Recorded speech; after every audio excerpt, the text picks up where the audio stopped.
Good evening, Karimganj TV নিউজে আপনাদের সবাইকে স্বাগত।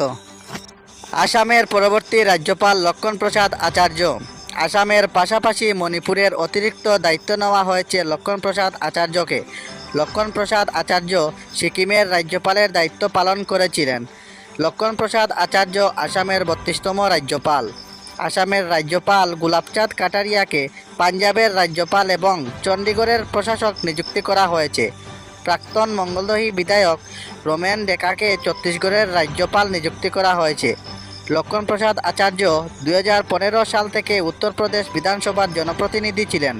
10টি রাজ্য নতুন গভর্নর নিয়োগ করা হয়েছে। মদিনায় মৃত্যু হলো অসমিয়া তীর্থযাত্রীর নিহত আব্দুর রহিম পরমাণিক চিরাঙের চারিগাঁওয়ে। পবিত্র হজ পালনের জন্য মে মাসে গুয়াহাটিতে থেকে মক্কায় গিয়েছিলেন ওই ব্যক্তি। তিনি সৌদি সরকারের তত্ত্বাবধানে 1 মাস ধরে চিকিৎসাধীন ছিলেন। মদিনার আল আহমেদিয়া হাসপাতালে মারা যান ওই ব্যক্তি।